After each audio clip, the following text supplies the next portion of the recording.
There was a story in the news recently about a woman who sped to her death while in pursuit of her husband who was driving away with another woman. This channel is not about gossip, but I've been thinking about making this emotional management, self-management video, and this news came. There was this prompting to do this video now more than ever. So yeah, you're welcome to my channel. This is Mary, and you're welcome to Creating with Mary. On this channel we learn the information, we acquire the knowledge that will help us to heal emotional wounds, traumas, and all of the baggage that we all carry somehow or the other, and then to grow and transform our lives into the best version that is possible every moment in time. So this place is about learning, about growth and positive change. I've done a video about the biggest project I ever worked on. You can check it out here, and it's still in relation to this topic. So I have a friend on my WhatsApp contact, we're also business partners, who knew that lady because they were classmates in the university. And she said her friend was a kind-hearted person. So that's her essence, she's a kind human.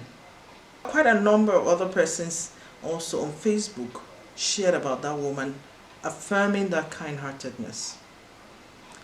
Unfortunately, that kind-heartedness could not help her when a situation arose that was emotionally driven.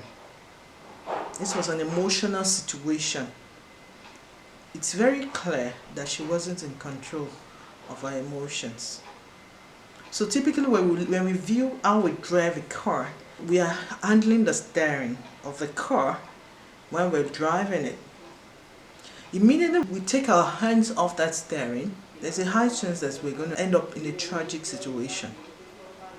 That is the way our emotions are. So at every point in time, our hands must be on the steering wheel of our lives.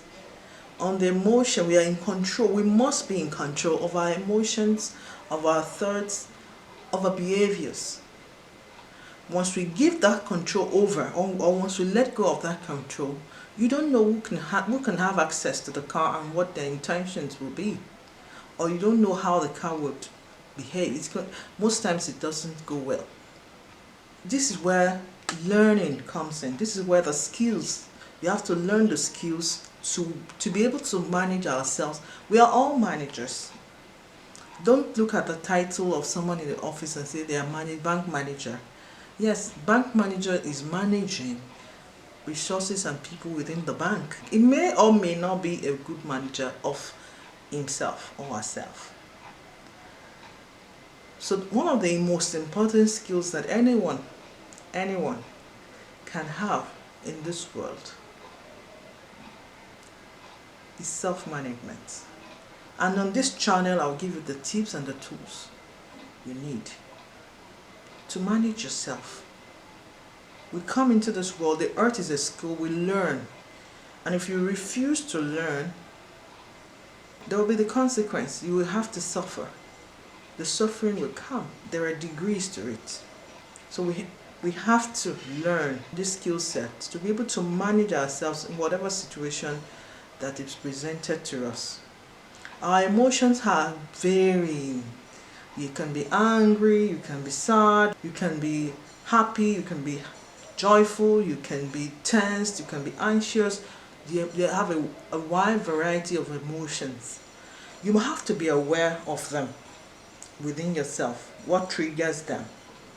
You have to know. That's part of self-awareness, being aware how you're feeling every moment, knowing the emotions that is at play and being able to manage it in a way that it doesn't get out of control.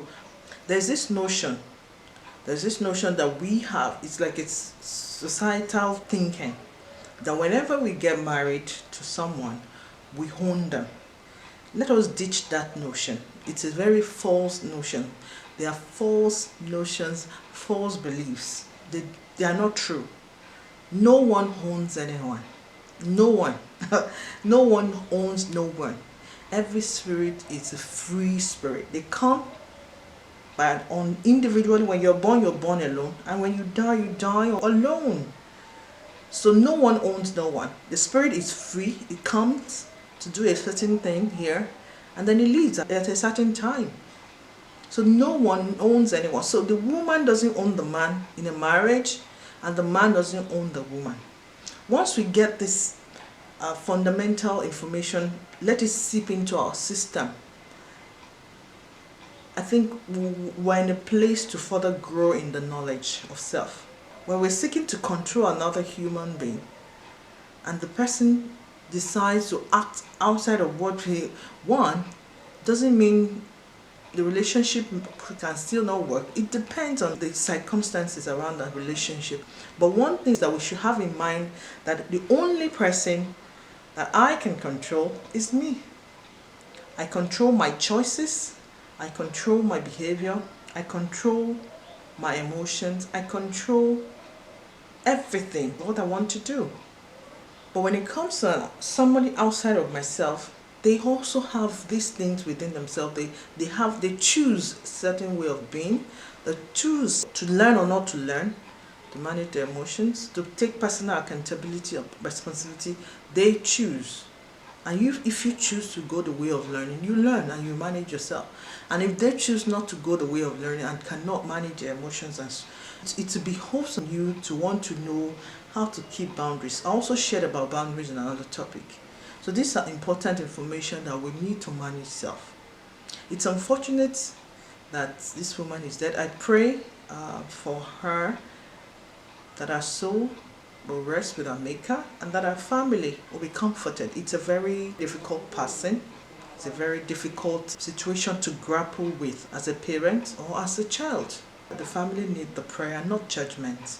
Watch out for the other parts of this series, because it's going to be a long series of self-management videos. So watch out for the second part in the next video.